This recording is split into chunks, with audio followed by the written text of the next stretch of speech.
لله رب العالمين والصلاة والسلام على سيدنا ومولانا محمد وعلى آله وصحبه وعلى من تبعهم بإحسان إلى يوم الدين أما بعد فقد قال الله تبارك وتعالى في كلامه المجيد والفرقان الحميد أعوذ بالله من الشيطان الرجيم بسم الله الرحمن الرحيم يا أيها الذين آمنوا لا تقدموا بين يدي الله ورسوله واتقوا الله إن الله سميع عليم يا أيها الذين آمنوا لا ترفعوا أصواتكم فوق صوت النبي ولا تجهروا له بالقول كجهر بعضكم لبعض أن تحبط أعمالكم وأنتم لا تشعرون إن الذين يغضون أصواتهم عند رسول الله أولئك الذين امتحن الله قلوبهم للتقوى لهم مغفرة وأجر عظيم إن الذين ينادونك من وراء الحجرات أكثرهم لا يعقلون ولو أنهم صبروا حتى تخرج إليهم لكان خيرا لهم والله غفور رحيم صدق اللہ العظیم۔ بزرگوں اور بھائیوں، سورہ حجرات کی ابتدائی آیات آپ کے سامنے پڑھی ہیں۔ ان آیات میں اللہ تبارک و تعالی نے دربار نبوت میں حاضری کے آداب اور اصلاح نفس کے احکام بیان فرمائے ہیں۔ نبی کریم صلی اللہ علیہ وسلم کے دربار میں حاضر ہونے کے آداب کیا ہیں، اور اسی کے ساتھ ساتھ ہمارے نفس کی اصلاح کے اصول اور احکام کیا ہیں، یہ ساری باتیں ان آیات میں ذکر فرمائی ہیں۔ دعا کرتے ہیں اللہ تبارک و تعالی ہمیں ان آیات میں ذکر کردہ مضامین پر عمل کرنے کی توفیق عطا فرمائے۔ پہلی آیت کریمہ جو پڑھی ہے میں نے، اس میں اللہ تبارک و تعالی اہل ایمان سے خطاب فرماتے ہیں، اے ایمان والو، تم اللہ اور اس کے رسول سے آگے نہ بڑھو اور اللہ کا تقوی اختیار کرو، بلا شبہ اللہ تبارک و تعالی بہت سننے والے اور جاننے والے ہیں۔ یہ آیات اور اس کے بعد والی آیات کے شان نزول کے تعلق سے حضرات مفسرین نے ایک واقعہ نقل فرمایا ہے۔ میں نے آپ کو پہلے بتایا ہے کہ شان نزول کسے کہتے ہیں، یعنی اللہ تبارک و تعالی کو یہ آیات اتارنے کی ضرورت کیوں پیش آئی تھی، کون سی ایسی بات اور کون سا ایسا واقعہ پیش آیا تھا جس کی وجہ سے اللہ تبارک و تعالیٰ کو ان آیات کے اتارنے کی ضرورت پڑی۔ اس کو کہتے ہیں شان نزول۔ واقعہ یہ پیش آیا تھا کہ ایک مرتبہ نبی کریم صلی اللہ علیہ وسلم کے دربار میں قبیلہ بنو تمیم کے کچھ لوگ حاضر ہوئے ایک اہم فیصلے کے لیے، ایک اہم بات کو لے کر نبی کریم صلی اللہ علیہ وسلم کے دربار میں حاضر ہوئے کہ ہمارا قبیلہ بنو تمیم کہلاتا ہے، اس پر سردار کس کو بنایا جائے، امیر سردار کس کو بنایا جائے۔ حضرت ابو بکر صدیق رضی اللہ تعالیٰ عنہ کا رجحان یہ تھا، ان کی رائے یہ تھی کہ قعقاع ابن معبد، یہ قبیلے کے بڑے آدمی تھے، ان کو سردار بنایا جائے، اور حضرت عمر رضی اللہ تعالیٰ عنہ کی رائے یہ تھی کہ اقرع ابن حابس کو سردار بنایا جائے۔ اس میں دونوں کے درمیان آواز تھوڑی بلند ہو گئی۔ حضرت ابو بکر اپنی رائے پیش کر رہے تھے، آواز بلند ہوئی، اور حضرت عمر رضی اللہ تعالیٰ عنہ اپنی رائے پیش کر رہے تھے، تھوڑی آواز بلند ہو گئی۔ اور ابھی تو نبی کریم صلی اللہ علیہ وسلم نے کوئی اپنی رائے ظاہر نہیں فرمائی تھی، اور اللہ تبارک و تعالیٰ کی طرف سے کوئی حکم نہیں آیا تھا، اس سے پہلے ہی حضرت ابوبکر نے اپنی رائے پیش کر دی اور حضرت عمر نے اپنی رائے پیش کر دی، تو اس پر آیت کریمہ نازل ہوئی کہ اے ایمان والو، تم اللہ اور اس کے رسول کے حکم سے آگے نہ بڑھو۔ یہ رائے پیش کی تھی، جب تک اللہ کا کوئی فیصلہ نہ آوے اور رسول کا کوئی فیصلہ نہ آوے وہاں تک تم آگے نہ بڑھو، اللہ کا تقوی اختیار کرو۔ دیکھیے، یہ ایک چھوٹا سا واقعہ ہے، اس واقعے کے تحت حضرات مفسرین نے بہت کچھ احکام اور آداب لکھے ہیں کہ دربار نبوی میں حاضر ہونے کے بعد بات چیت میں بھی آگے نہ بڑھنا چاہیے۔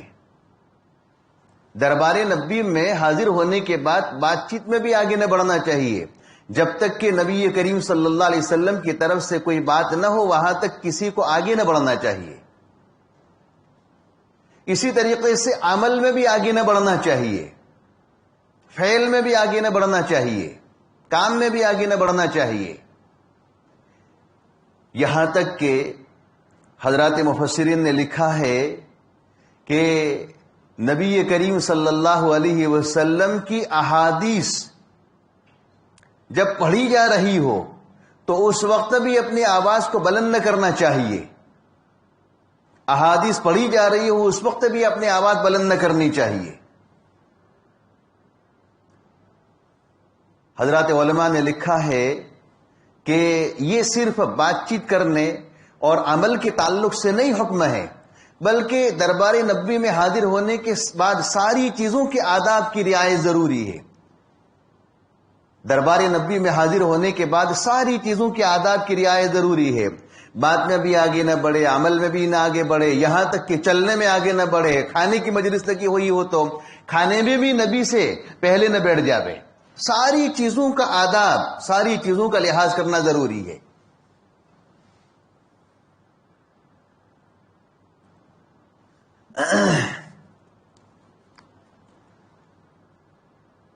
آواز بلند ہو گئی تھی تو اللہ تبارک و تعالی کی طرف سے یہ کہا گیا، یا ایھا الذین آمنوا لا ترفعوا اصواتکم فوق صوت النبی ولا تجہروا له بالقول کجہر بعضکم لبعض ان تحبط اعمالکم وانتم لا تشعرون۔ ایمان والو، تم اپنی آواز نبی کی آواز پر بلند نہ کرو، اپنی آواز نبی کی آواز پر بلند نہ کرو۔ وہی حضرت عمر رضی اللہ تعالیٰ عنہ، حضرت ابوبکر رضی اللہ تعالیٰ عنہ کی آواز بلند ہو گئی تھی، اس پر کہا گیا ہے۔ اور یہ کہا گیا وَلَا تَجْهَرُوا لَهُ بِالْقَوْلِ كَجَهْرِ بَعْضِكُمْ لِبَعْضٍ أَن تَحْبَطَ أَعْمَالُكُمْ، کہ بلند آواز سے اس طریقے سے بات نہ کرو جس طریقے سے تم ایک دوسرے سے بات کرتے ہو۔ جیسے ہم ایک دوسرے سے بے تکلفی سے بات کرتے ہیں، بے محابہ بات کرتے ہیں، اس طریقے سے بے تکلف ہو کر اور بے محابہ ہو کر نبی کے دربار میں بلند آواز سے بات مت کرو، بلند آواز سے بات مت کرو۔ یہ نبی کی شان میں گستاخی ہوگی، نبی کی شان میں بے ادبی ہوگی، منع کیا گیا ہے۔ اسی آیت کریمہ کے تحت حضرات مفسرین نے لکھا ہے کہ اگر علماء کی مجلس لگی ہوئی ہو، اپنے استاذ کی مجلس لگی ہوئی ہو، کسی مرشد کی مجلس لگی ہوئی ہو اور کسی عالم کی مجلس لگی ہوئی ہو، تو وہاں پر بھی بلند آواز سے بات چیت کرنا اور اس طریقے سے بات کرنا جس طریقے سے ایک دوسرے سے بات کرتے ہیں، یہ بھی مناسب نہیں ہے، یہ ادب کے خلاف ہے، یہ اس کی شان میں گستاخی ہے۔ علماء کے آداب میں بھی یہی ہے، اس لیے کہ العلماء ورثۃ الانبیاء، علماء انبیاء کے وارثین ہیں۔ جو دربار نبوی کے آداب ہے حاضری کے، وہی آداب کم و بیش علماء کی مجلس میں حاضری کے بھی ہے۔ یہ آیت کریمہ جب نازل ہوئی تو حضرات صحابہ رضوان اللہ تعالی علیہ مجمعین سہم گئے تھے۔ حضرت ابوبکر صدیق رضی اللہ تعالیٰ عنہ نے تو آواز بالکل پست کر دی تھی، بولنے میں، بات چیت کرنے میں آواز بالکل پست کر دی تھی، اور حضرت عمر رضی اللہ تعالیٰ عنہ کا حال یہ تھا کہ بات اتنی پست کرتے تھے کہ دوبارہ پوچھنا پڑتا تھا کہ آپ نے کیا بات کہی ہے. اور حضرت ابو الدرداء رضی اللہ تعالیٰ عنہ یہ تھوڑے بلند آواز تھے.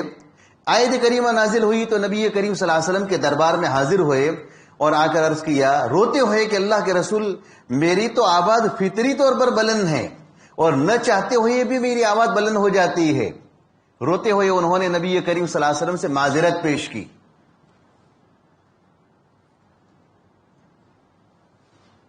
نبی کریم صلی اللہ علیہ وسلم کی حیات میں جن آداب کا لحاظ ضروری تھا انہی آداب کا لحاظ آپ کی وفات کے بعد اور آپ کی وصال کے بعد بھی ضروری ہے. حضرت مفتی شفیع صاحب رحمۃ اللہ علیہ نے لکھا ہے کہ مسجد نبوی میں جب دربار نبوت میں صلاۃ و سلام کے لیے حاضر ہوتے ہیں تو وہاں بھی لوگ شور و گوگا کرتے ہیں. آپ علیہ الصلوۃ والسلام کی حیات میں بلند آواز سے بات کرنا یہ بے ادبی ہے، آپ کی شان میں گستاخی ہے. روضہ اقدس کے سامنے حاضر ہو کر بلند آواز سے بات چیت کرنا، شور و گوگا کرنا اور روضہ اقدس کا لحاظ نہ کرنا، یہ کیا ہے؟ آپ کی شان میں گستاخی ہے، یہ بے ادبی ہے. بہت سے لوگوں کو دیکھا جاتا ہے کہ مدینہ طیبہ حاضر ہوتے ہیں اور وہاں پولیس والے ڈنڈے برساتے ہیں. جو لوگ گئے ہیں وہ جانتے ہیں پولیس والے ڈنڈے برساتے ہیں.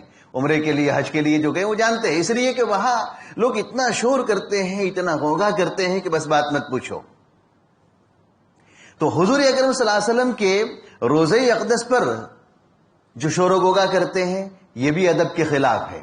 یہاں تک کہ علماء نے لکھا ہے کہ صلاۃ و سلام کو بھی بلند آواز سے پڑھنا یہ بھی ادب کے خلاف ہے، یہ بھی آپ صلی اللہ علیہ وسلم کی شان کے خلاف ہے. صلاۃ و سلام بھی بہت ہی اطمینان سے پڑھنا چاہیے. صلاۃ و سلام کے اندر بھی آواز انتہائی درجے بلند نہ ہو. حضرات علماء نے لکھا ہے کہ حدیث شریف پڑھی جاتی ہو اور حدیث کا درس ہوتا ہو تو اس وقت بھی حدیث کے درس کو سننا واجب ہے. کیوں؟ اس لیے کہ نبی کریم صلی اللہ علیہ وسلم اگر حیات ہو اور آپ علیہ الصلوۃ والسلام اپنی زبان مبارک سے کوئی بات ارشاد فرمائیں تو آپ کی بات کا سننا اس وقت واجب ہے. تو آپ کے وصال کے بعد اگر آپ کا کلام پڑھا جاتا ہو، اس کی تشریح کی جاتی ہو تو اس وقت اس کو سننا بھی واجب ہے. اور بات چیت کرنا، شور و گوگا کرنا یہ آپ کی شان میں اور آپ کے کلام کے تقاضے کے خلاف ہوگا، گستاخی ہوگی. ہم جمعہ کے بیانوں میں اور دیگر مقامات پر ہمارے بیانات جو ہوتے ہیں تو وہ بیانات قرآن مجید کی آیات کا اور احادیث کے ذخیرے کا نچوڑ ہوتا ہے. وہ بیان جو ہوتا ہے وہ قرآن کی آیات اور حدیث کے ذخیرے کا نچوڑ ہوتا ہے. دیکھا جاتا ہے کہ جو مجمع مسجد کے اندر ہوتا ہے وہ تو مجمع بیان سننے والا ہوتا ہے، لیکن مسجد سے باہر جو لوگ ہوتے ہیں وہ عمومی طور پر شور و گوگا میں لگے ہوئے ہوتے ہیں. اللہ کا کلام پیش کیا جا رہا ہے، اللہ کے رسول صلی اللہ علیہ وسلم کے کلام کی تشریح ہو رہی ہے، اس کا سننا واجب ہے. نہیں تو پھر کیا ہوگا؟ کہہ رہے کہ ایسا کرو گے تو ان تحبط اعمالکم وانتم لا تشعرون، تمہارے اعمال حبط ہو جائیں گے. جو کچھ کرایا ہے وہ سارا کارت ہو جائے گا، سارے اعمال تمہارے مٹ جائیں گے اور تمہیں پتہ بھی نہیں ہوگا. پتہ بھی نہیں ہوگا. آدمی یہ سمجھتا ہوگا، یہ گمان کرتا ہوگا کہ میں نے نماز پڑھی ہے، میں نے روزہ رکھا ہے، میں نے تلاوت کی ہے، میں نے سب کچھ کیا ہے، لیکن نبی کریم صلی اللہ علیہ وسلم کے دربار میں حاضری کی جو آداب تھی ان آداب کا لحاظ نہ کرنے کی وجہ سے اس کے اعمال آٹومیٹک ڈیلیٹ ہو گئے ہیں. آٹومیٹک ڈیلیٹ ہو گئے ہیں، اس کو پتہ ہی نہیں ہے، اس کا ڈیٹا اڑ گیا ہے اور سمجھتا ہے کہ ان اعمال کے بل بوتے پر میری آخرت میں کامیابی ہو جائے گی، جبکہ یہ تو اعمال پہلے ہی ڈیلیٹ ہو چکے ہیں. اس لیے ضرورت اس بات کی ہے کہ دربار نبی میں حاضری کے آداب کا پورا لحاظ رکھا جائے، پورا خیال رکھا جائے. یہاں تک کہ ہماری ان مجلسوں کے اندر حدیث کا درس ہوتا ہو یا یہ کہ قرآن مجید پڑھا جاتا ہو، تلاوت کی جاتی ہو، حدیث پڑھی جاتی ہو، درود پڑھا جاتا ہو، تب بھی اس کو ادب سے سنا جائے، یہ واجب ہے. فرمایا کہ وَلَا تَجْهَرُوا لَهُ بِالْقَوْلِ كَجَهْرِ بَعْضِكُمْ لِبَعْضٍ أَن تَحْبَطَ أَعْمَالُكُمْ وَأَنْتُمْ لَا تَشْعُرُونَ. تمہیں پتہ بھی نہیں ہوگا اور تمہارے اعمال حبط ہو جائیں گے. آگے اللہ تبارک و تعالیٰ فرماتے ہیں ان الذين يغضون اصواتهم عند رسول الله اولئك الذين امتحن الله قلوبهم للتقوى لهم مغفرة واجر عظیم. بلا شبہ جو لوگ اپنے آواز کو اللہ کے رسول صلی اللہ علیہ وسلم کے سامنے پست کرتے ہیں یہی لوگ ہیں کہ جن کے دلوں کے تقوی کا اللہ تبارک و تعالیٰ نے امتحان لیا ہے. جن کے دلوں کا امتحان لیا ہے تقوی کا, ان کے لیے مغفرت ہے اور اجر عظیم ہے. بعض صحابہ کرام سے ہم گئے تھے, بعض صحابہ کرام کا حال تو یہ تھا کہ بہت پست آواز سے بات کرتے تھے, یہاں تک کہ یہ ادب جس طریقے سے نبی کے دربار میں حاضری کا ہے, علماء نے لکھا ہے کہ کسی صحابی کے دربار میں حاضری کا بھی یہی ادب ہے.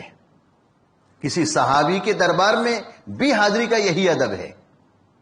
ایک مرتبہ حضرت ابو الدرداء رضی اللہ تعالیٰ عنہ حضرت ابوبکر صدیق رضی اللہ تعالیٰ عنہ کے پاس آئے اور انہوں نے تھوڑی بلند آواز سے بات چیت کی. تو اللہ کے رسول صلی اللہ علیہ وسلم نے حضرت ابو الدرداء رضی اللہ تعالیٰ عنہ کو تنبیہ فرمائی اور فرمایا کہ تم ایک ایسے شخص کے سامنے اپنی آواز بلند کرتے ہو کہ دنیا میں سورج کا طلوع اور غروب نبی کے بعد ایسی افضل شخصیت پر نہیں ہوتا ہے. نبی کے بعد اگر دنیا میں افضل ترین شخصیت انسانوں میں ہے تو وہ حضرت ابوبکر صدیق رضی اللہ تعالیٰ عنہ کی ہے. ایسی شخصیت پر اپنی آواز بلند کرتے ہو, اپنی آواز بلند کرو, اپنی آواز بلند نہ کرو, یہ ٹھیک نہیں ہے. انزل الناس علی قدر منازلہم, یہ ایک مقولہ ہے کہ ہر شخص کو اس کے درجے میں رکھو. جیسا ہمارا مخاطب ہو, جیسا ہمارا سامنے والا آدمی ہو, ویسے اس سے بات کی جائے. اگر ہمارے سامنے کوئی بڑے عالم ہے, ہمارے سامنے اگر کوئی بڑی شخصیت ہے, تو اس کے سامنے بے تکلفی سے بات کرنا اور بے محابہ بات کرنا اور اس کے سامنے بلند آواز سے بات کرنا, یہ اس کے شان میں گستاخی ہے اور یہ اس کی شان کے تقاضے کے بھی خلاف ہے, بے ادبی ہے. یہ جیسا آدمی سامنے ہو اس طریقے سے بات کی جائے. فرمایا ان الذين يغضون اصواتهم عند رسول الله اولئك الذين امتحن الله قلوبهم للتقوى لهم مغفرة واجر عظیم. ان کے لیے مغفرت ہے اور اجر عظیم ہے. اللہ تبارک و تعالیٰ نے ایسے لوگوں کے دلوں کے تقوی کا امتحان لیا ہے کہ جو اپنی آواز کو اللہ کے رسول کے دربار میں بہت پست کرتے ہیں, ان کے لیے کیا ہے؟ مغفرت ہے اور اجر عظیم ہے. دیکھو دو باتیں یہاں ذکر فرمائی ہے. پہلے تو یہ ذکر فرمایا کہ بلند آواز سے بات کرنے کی صورت میں اعمال حبط ہو جائیں گے, اعمال مٹ جائیں گے. یہ دھمکی دی ہے, بتایا گیا ہے کہ اپنے اعمال کو اگر بچانا ہو تو نبی کے دربار میں جا کر آواز کو پست رکھو. اور پھر آگے بتایا گیا کہ جو لوگ اپنی آواز پست کرتے ہیں تو یہ لوگ متقی ہیں اور ان کے لیے مغفرت اور اجر عظیم ہے. تو بلند آواز سے بات کرنا کوئی کمال کی بات نہیں ہوئی. معلوم یہ ہوا کہ بلند آواز سے بات چیت کرنا, کلام کرنا, یہ کوئی کمال کی بات نہیں ہے. کمال کی بات تو یہ ہے کہ اس کے سامنے تواضع سے بات کی جائے, پست آواز سے بات کی جائے, اس طریقے سے بات کی جائے کہ جس میں ادب کا پہلو ہو, بے ادبی کا پہلو نہ ہو, گستاخی کا پہلو نہ ہو. اس طریقے سے بات کی جائے. اور اس طریقے سے بات کرنے کی صورت میں دو وعدے فرمائے ہیں.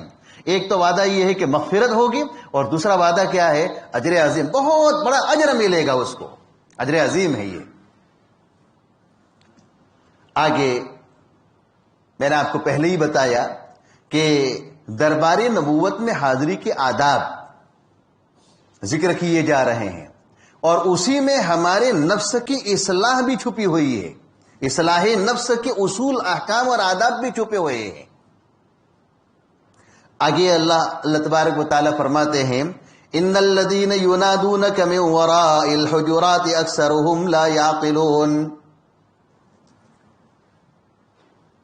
بلا شبہ وہ لوگ جو آپ علیہ الصلوۃ والسلام کو پکارتے ہیں کمروں کے پیچھے سے، اکثر ایسے لوگ ہیں جو جانتے نہیں ہیں۔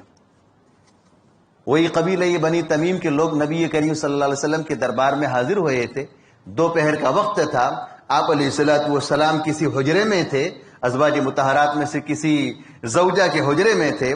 یہ لوگ حجروں کے دروازوں کے پاس آئے اور زور زور سے چیخنا چلانا شروع کیا۔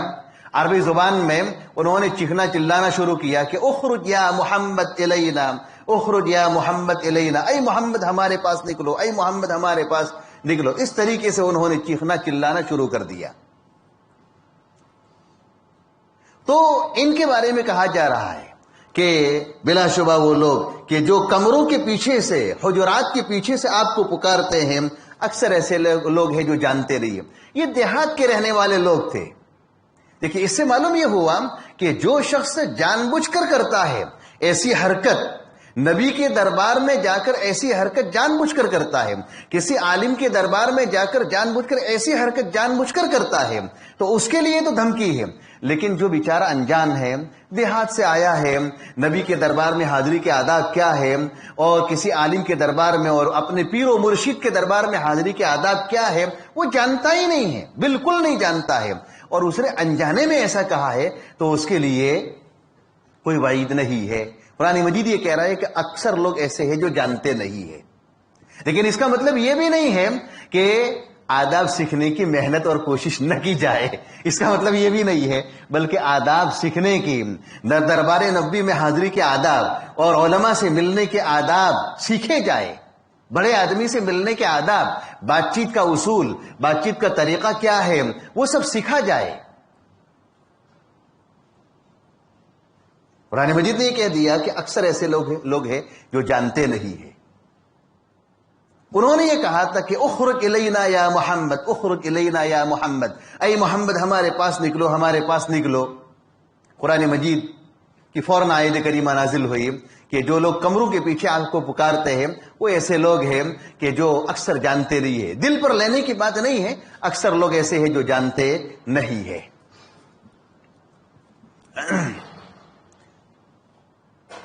یہیں سے علماء کے دربار میں اور ان کے دروازے پر حاضری کا بھی ادب معلوم ہوا۔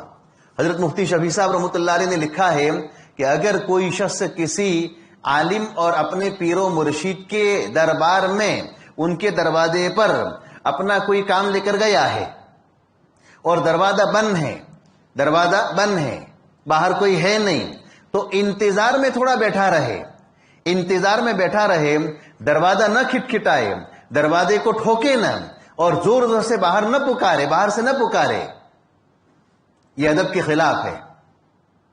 حضرت عبداللہ ابن عباس رضی اللہ تعالیٰ عنہ اپنے سے بڑے درجے کے کسی صحابی کے پاس حدیث کا علم حاصل کرنے کے لیے جاتے تھے۔ حضرت عبداللہ ابن عباس نبی کریم صلی اللہ علیہ وسلم کے چچازاد بھائی ہے۔ اپنے سے بڑی عمر کے کسی صحابی کے پاس حدیث کا علم حاصل کرنے کے لیے جاتے تھے تو دیکھتے تھے کہ دروازہ کھلا ہے یا بند ہے۔ اگر دروازہ بند ہوتا تھا تو دروازے کی چوکھٹ پر بیٹھ جاتے تھے اور اس صحابی کے نکلنے کا انتظار کرتے تھے۔ جب صحابی اندر سے نکلتے تو ایک دم وہ ششدر رہ جاتے اور ہیبت کھا کر حضرت عبداللہ ابن عباس سے یہ کہتے کہ اے اللہ کے رسول صلی اللہ علیہ وسلم کے چچازاد بھائی، تم یہاں کیوں بیٹھے ہو؟ تو فرماتے کہ میں حدیث کا علم حاصل کرنے کے لیے آیا ہوں۔ کہا کہ حدیث کا علم حاصل کرنے کے لیے آئے ہو تو ذرا دروازہ کھٹکھٹا دیتے، میں اندر سے باہر آ جاتا۔ کہا کہ نہیں، اللہ کے رسول صلی اللہ علیہ وسلم کے دربار میں حاضری کے آداب کیا ہے؟ آداب یہ ہے کہ دروازے پر جا کر کھٹکھٹاؤ نہیں، دروازے پر جا کر انتظار کرو۔ نبی کے دربار میں حاضری کا ادب ہے تو علماء بھی نبی کے وارث ہیں، ان کے دربار میں حاضری کا بھی ادب یہی ہونا چاہیے۔ اس لیے میں انتظار کے لیے بیٹھا ہوں، میں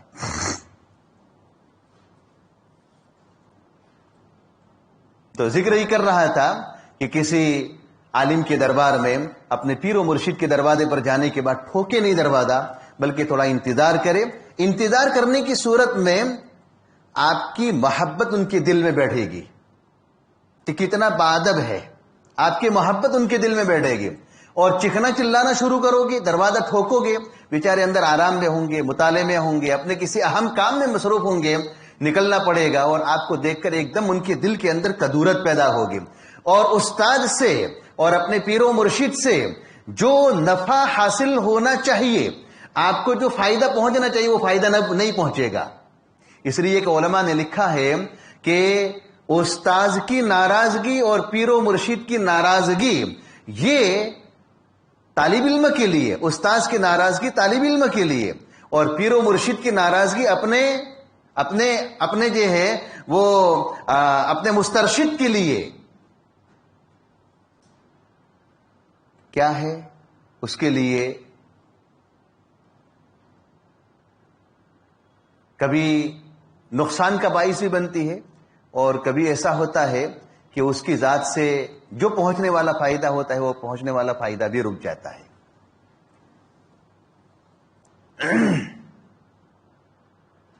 یہ آداب ہے، ان آداب کی رعایت بہت ضروری ہے۔ آگے دیکھیے، کہہ رہے ہیں کہ ان الذین ینادونک من وراء الحجرات اکثرهم لا یعقلون، بلا شبہ وہ لوگ جو آپ کو پکارتے ہیں کمروں کے پیچھے سے، اکثر ایسے لوگ ہیں جو جانتے نہیں ہیں۔ وَلَوْ أَنَّهُمْ صَبَرُوا حَتَّى تَخْرُجَ إِلَيْهِمْ لَكَانَ خَيْرًا لَهُمْ، کہہ رہے ہیں کہ اگر وہ لوگ صبر کر دیں، اگر وہ صبر کرتے یہاں تک کہ آپ ان کے پاس نکلتے، یعنی باہر آ جاتے، تو ان کے لیے وہ بہتر ہوتا۔ واللہ غفور الرحیم، اللہ تبارک و تعالی بڑے مغفرت کرنے والے اور رحم کرنے والے ہیں۔ اللہ تبارک و تعالی ان آیات کے مضامین کو اور اس کے مقاصد کو سمجھنے کی ہمیں توفیق عطا فرمائے، اور عمل کے نیک توفیق عطا فرمائے۔ وآخر دعوانا الحمدللہ رب العالمین۔